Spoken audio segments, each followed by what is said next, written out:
तो कोर्ट ने chief secretary को अभी आदेश दिए हैं कि 4th विद इनकी सारी फैसिलिटीज़ को विड्रॉ कर दिया जाए, चाहे वो गाड़ी है चाहे वो बंगला है, और सारी चीज़ें जो सारी फैसिलिटीज इनसे छीन ली जाएं, अपलोड हो जाए। 2006 का जो एक्ट था उस पर कोर्ट ने सीधे तौर पे कहा है, क्या वो उसको निरस्त कर दिया है। सरल शब्दों में समझिए कि उसको निरस्त कर दिया है। जो भी 6 CPS सरकार ने बनाए थे उनको पदों से हटाना पड़े। आज हाई कोर्ट का बड़ा फैसला है, क्या फैसला है हुआ है और कोर्ट ने अपनी सुनवाई के दौरान क्या कहा है? देखिए कि जैसे बहुत लंबे समय से सबको इंतजार था कि जो CPS चैलेंज किया गया था बाय रिट ऑफ मैंडेमस के माध्यम से, और आज उसका फैसला आया है और फैसला हमारे पक्ष में आया है। कोर्ट ने माना है कि जो HP पार्लियामेंट सेक्रेटरी 2006 एक्ट जो था वो मेंटेनेबल नहीं है, और कोर्ट ने इसमें इमीडिएटली सरकार को ये आदेश दिए हैं कि जब ये मेंटेनेबल है और ये असम की जजमेंट जो बिमलोंगशु रॉय के साथ जो सुप्रीम कोर्ट की जजमेंट है उससे फुली कवर्ड है, तो कोर्ट ने चीफ सेक्रेटरी को अभी आदेश दिए हैं कि 4th विद इनकी सारी फैसिलिटीज़ को विड्रॉ कर दिया जाए, चाहे वो गाड़ी है चाहे वो बंगला है, और सारी चीज़ें जो सारी फैसिलिटीज इनसे छीन ली जाएं।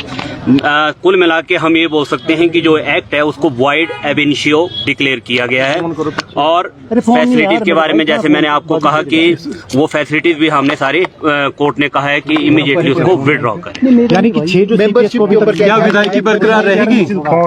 जो विधायकी वाला प्रश्न है, देखिए हमने उसको चैलेंज किया था। जो डिस्क्वालिफिकेशन एक्ट है 1971 का, उसको हमने सेक्शन 3 को अपनी क्वेश्चनिंग उसकी मांगी थी, परंतु अभी जजमेंट जैसे अभी कोर्ट में सुनाई गई है, जजमेंट अभी अपलोड होनी है। जैसे ही जजमेंट अपलोड होती है उसको हम स्टडी करेंगे और उसमें देखेंगे कि डिटेल में जजमेंट में क्या जो कोर्ट ने हेल्ड किया है, फर्दर फिर हम आप लोगों से रूबरू। क्या आदेश सारी सुख सुविधाएं इनसे हटाने को कहा है, छीनने का गाड़ी बंगला, ये क्या निर्देश इस संबंध में हाईकोर्ट ने दिए? देखिए जैसे मैंने पहले कहा कि जो एक हमारे हिमाचल में Himachal Pradesh parliamentary secretary 2000 act, जिसको कोर्ट ने कहा है कि इसको बनाने की पावर ही नहीं दी, ये अनकॉन्स्टिट्यूशनल था। कोर्ट ने इसको वॉइड एब इनिशियो डिक्लेयर किया है, तो जब ये एक्ट खारिज हो गया तो इसका मतलब आप इनकी नियुक्तियां नहीं कर सकते थे।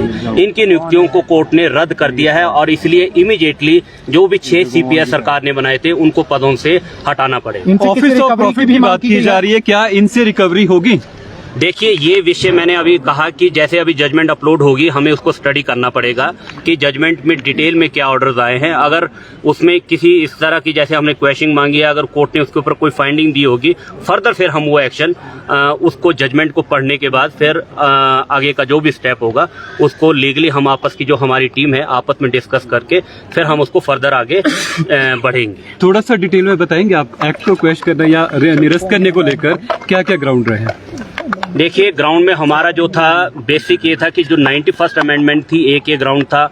164 को जो कॉन्स्टिट्यूशन में जो आर्टिकल है उसमें कहा गया है कि जब ये नियुक्तियां नहीं हो सकती, आपके पास कोई मैंडेट ही नहीं था, कॉन्स्टिट्यूशन में कोई प्रोविजन नहीं था। जिस हमने शुरू में जैसे आप लोगों को ज्ञात होगा कि हमने डिप्टी चीफ मिनिस्टर और इन सारों की नियुक्तियों को चैलेंज किया था, परंतु फिर बाद में हमने वो प्रेयर्स हटा दी थी डिप्टी चीफ मिनिस्टर को लेके। फिर हमारा मेन थ्रस्ट था कि जो ये नियुक्तियां हैं CPS की, चीफ पार्लियामेंट्री सेक्रेटरीज की, इनको बनाना है वो संविधान में कहीं पर भी इंगित नहीं है।